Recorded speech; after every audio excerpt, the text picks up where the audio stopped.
Hello, good morning, नमस्कार। मैं Neel Ketu Kumar edu power एन में आप सभी का स्वागत करता हूं। आज पूरा विश्व वैश्विक महामारी कोरोना के चपेट में है और कोरोना जो है पूरे विश्व को इससे पूरा विश्व तबाह है। आर्थिक व्यवस्था, सामाजिक व्यवस्था, अन्य व्यवस्था सभी प्रत्यक्ष या परोक्ष रूप से प्रभावित हो चुके हैं।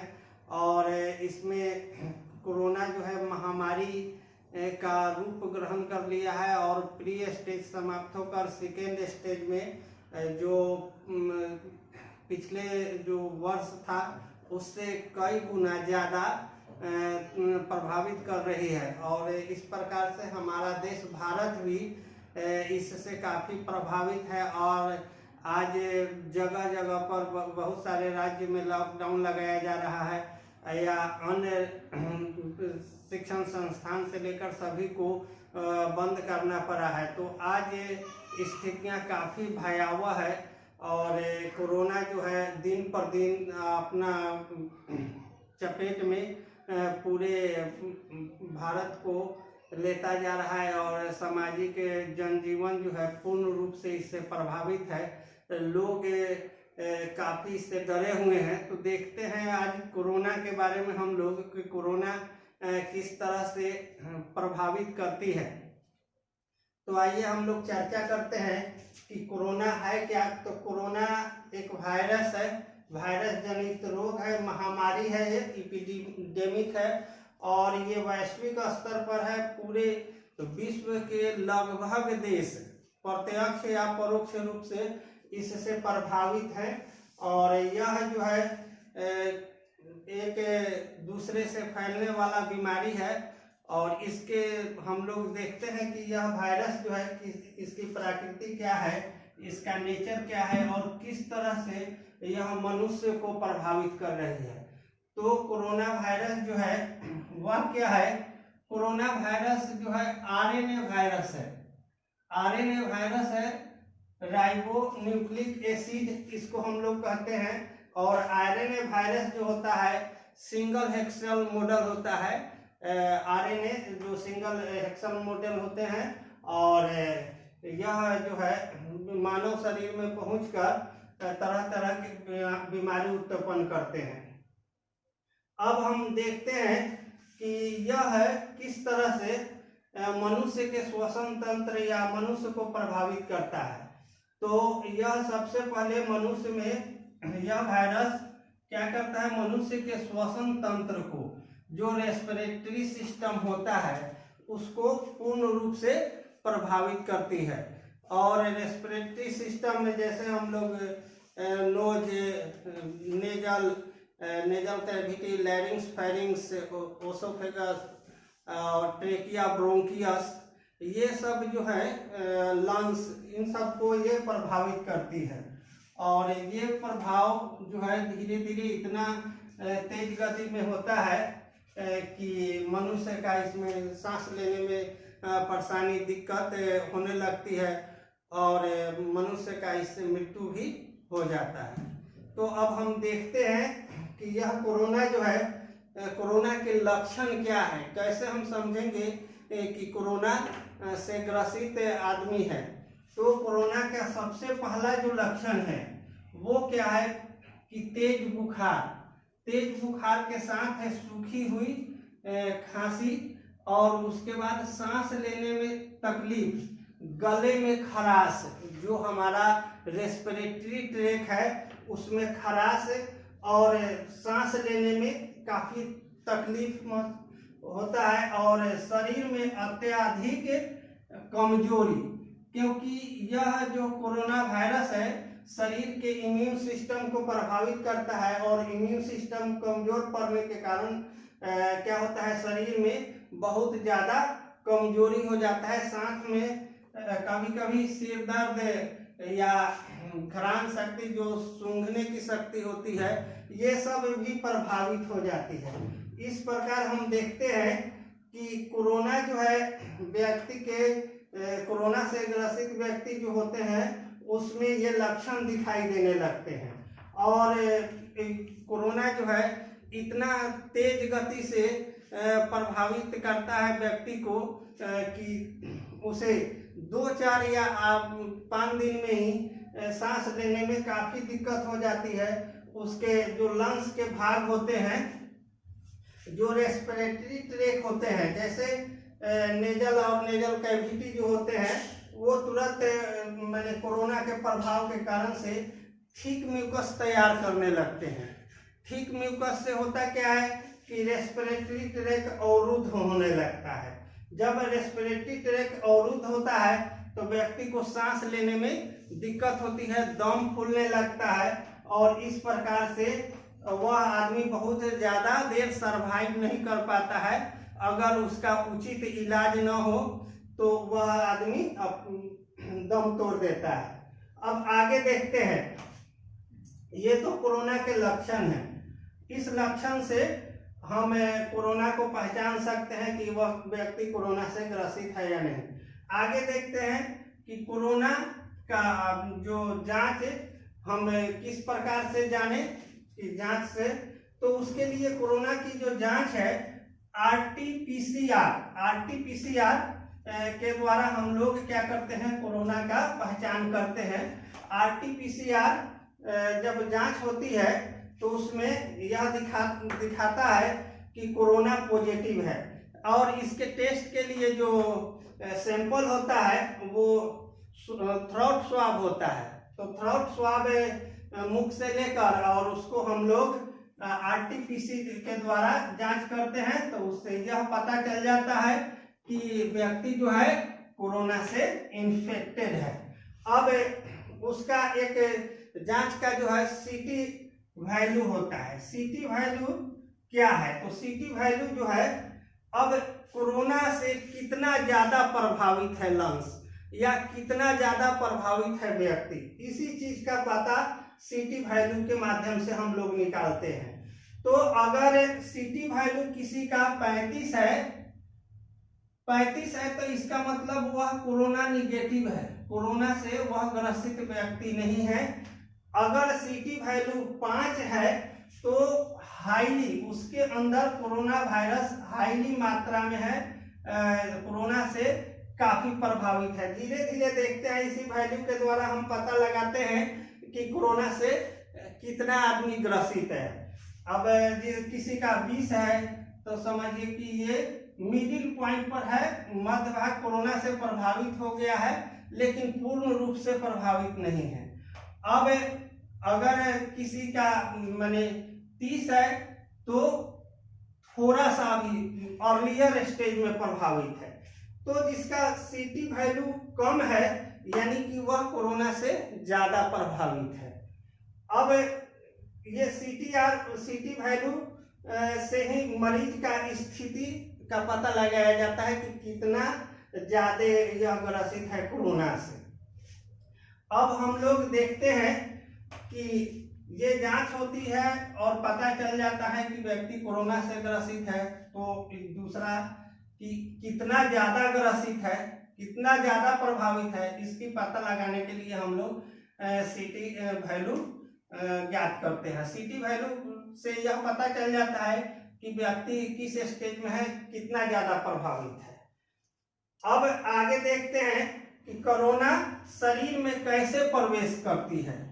सबसे पहले ये ध्यान देना है हम लोगों को, सरकार द्वारा बराबर निर्देश दिया जा रहा है और प्रचार के माध्यम से या ऐसे सामाजिक स्तर पर और सभी लोगों के मोबाइल पर भी इसका आती है।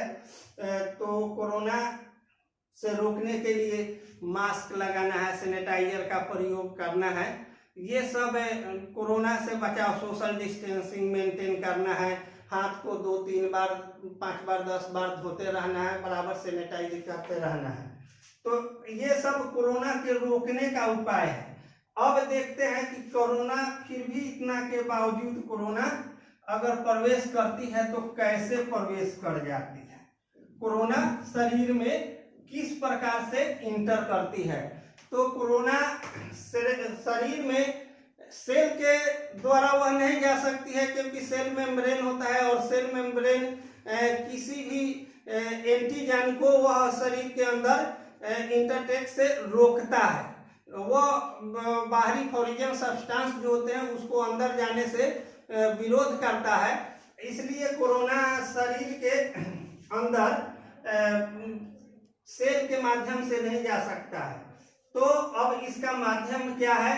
तो सबसे पहले इसका माध्यम जो है नेजल कैविटी और माउथ, मुंह और नाक के माध्यम से यह आसानी से हमारे लंग्स तक पहुंचता है, क्योंकि कोरोना जो है सबसे ज्यादा जो प्रभावित करती है लंग्स को ही, रेस्पिरेटरी ट्रैक्ट को ही प्रभावित करती है।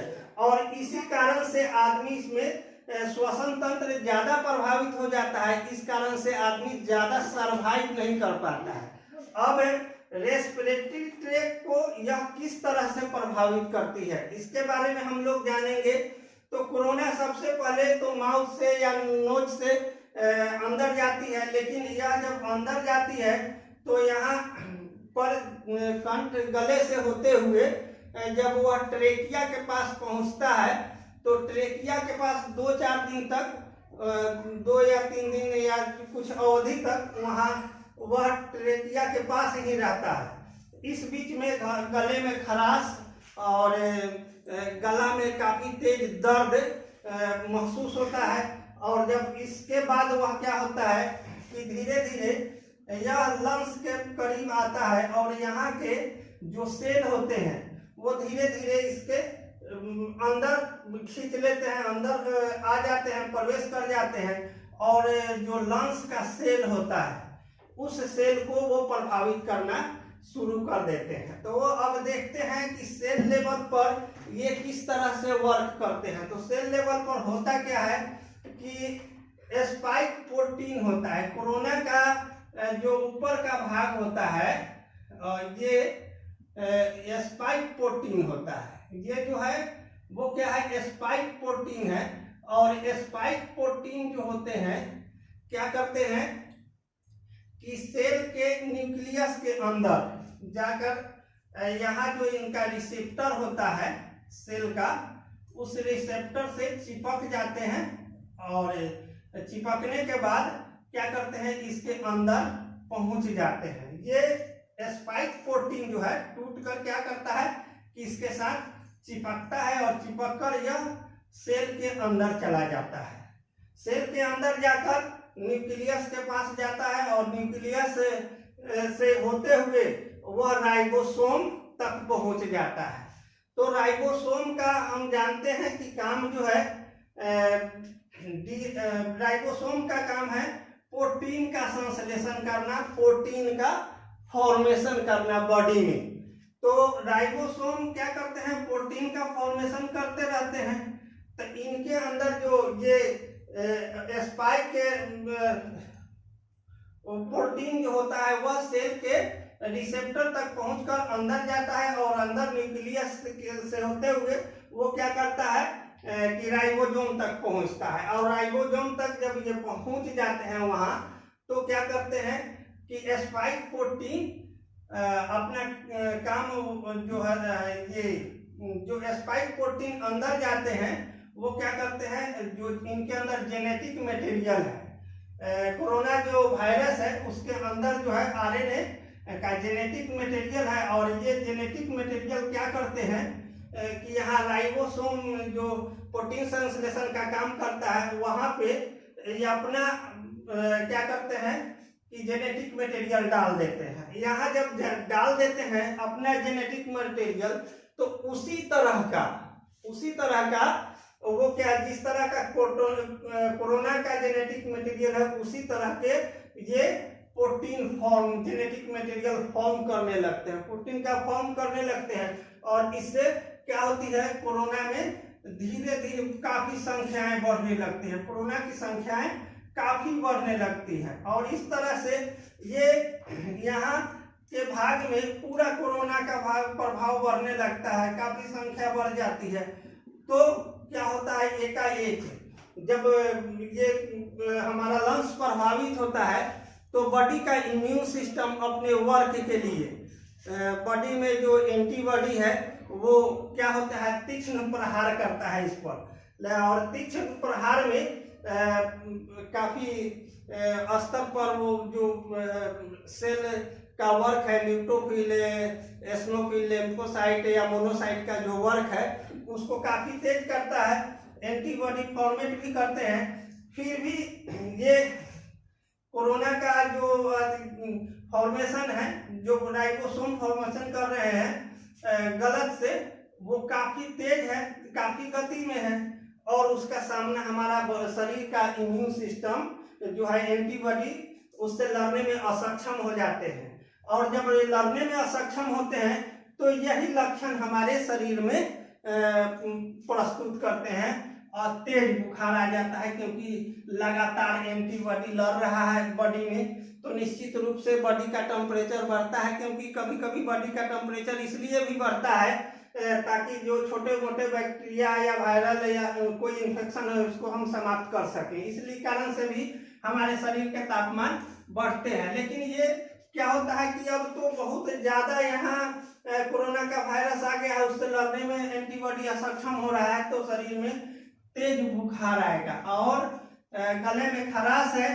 इस कारण से क्या होगा, सूखी हुई खांसी आएगी, सांस लेने में तकलीफ होने लगेगी, और यहाँ शरीर में अत्यधिक कमजोरी होगा। लगातार क्या है कि यहाँ एंटीबॉडी फॉर्मेट हो रहे हैं और यहाँ डेड हो रहा है, और थिक म्यूकस तैयार किया जा रहा है।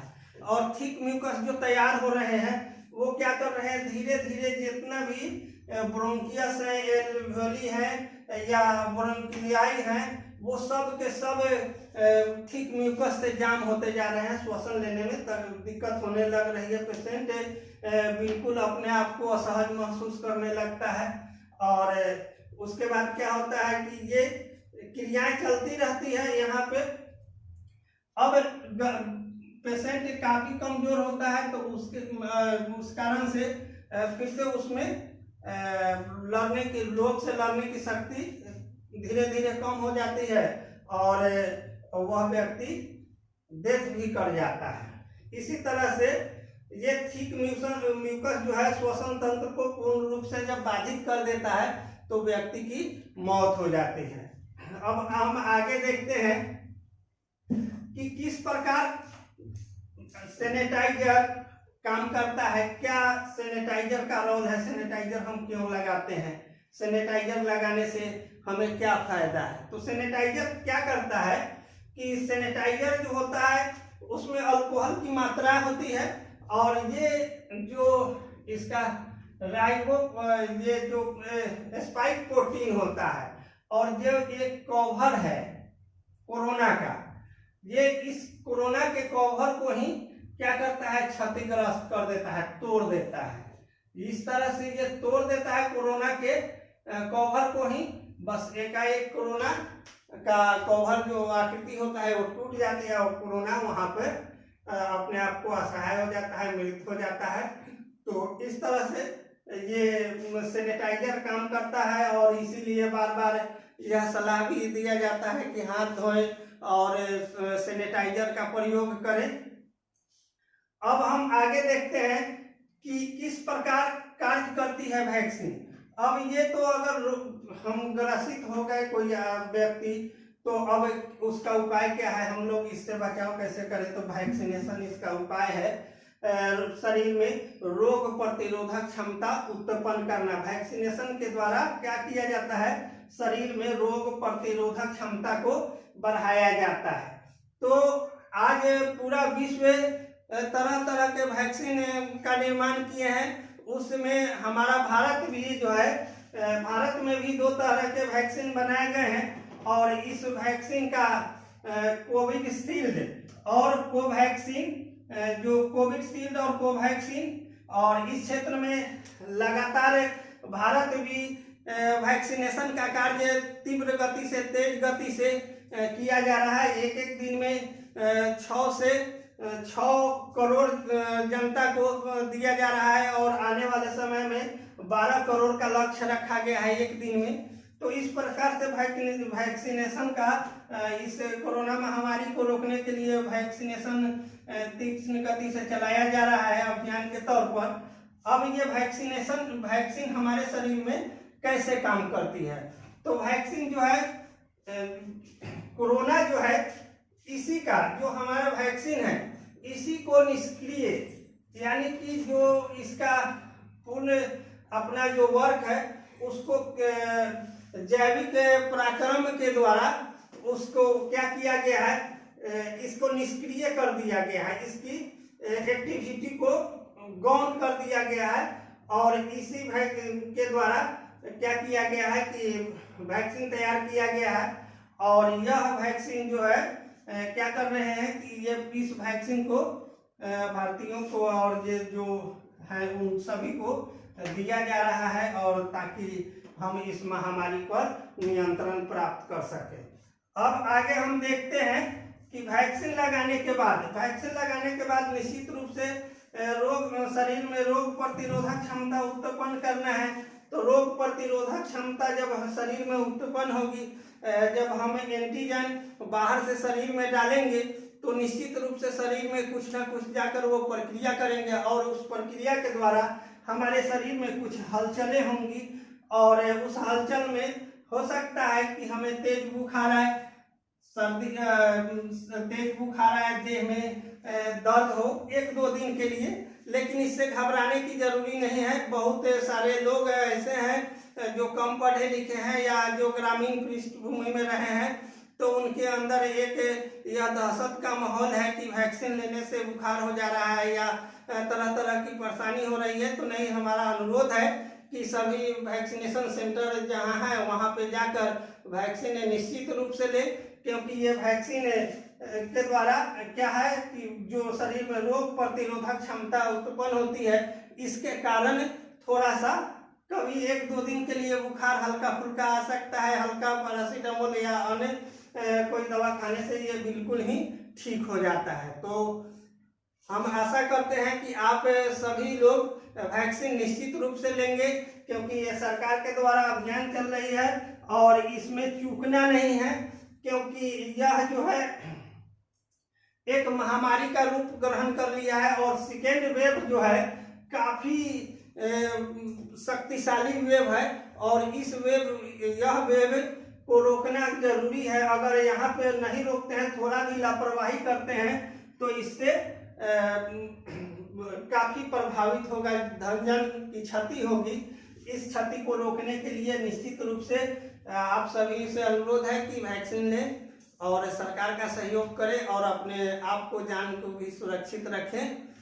तो आज हमारे द्वारा बताई गई कोरोना के बारे में जानकारी आप सभी को अच्छा लगा होगा, तो मेरे चैनल को लाइक, सब्सक्राइब और शेयर निश्चित करेंगे। थैंक यू, धन्यवाद।